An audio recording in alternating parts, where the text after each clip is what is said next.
Good morning. आज आहे गावाकडचा दुसरा दिवस आणि सकाळी सकाळी मस्त दिवस उगताना पाहायला भेटला. नाहीतर पुण्याला कुठं उगतो आणि कुठं मावळतं काहीच कळत नाही. आता टेरेसवरती झोपायला जरी चांगलं वाटत असेल ना, तरी कपडे उचलायचा मला कंटाळा येतो आणि ते काम नेमकं माझ्याच वाटायला येतं.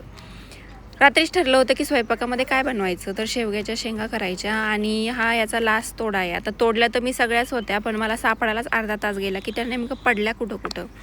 कारण मी टाकल्या होत्या आणि खाली कांदे आहेत ना, त्यामध्ये त्या हिरव्या हिरव्या शेंगा हिरव्या कांद्यामध्ये लपून बसल्या आणि एवढ्या शेंगा मी तोडल्या. मग काय मस्तपैकी शेवग्याच्या शेंगाचा रस्सा बनवला. आता पुण्यावरून येताना मी पुदिना घेऊन आले होते. म्हटलं चला त्याच्या काड्या इथं लावून देऊया, म्हणजे नेक्स्ट टाईम आपल्याला ते उपयोगी येईल. आता घरातलं सगळं कामावरून झालं होतं, फक्त झाडू आणि पोछा बाकी होता, तेही करून घेतलं.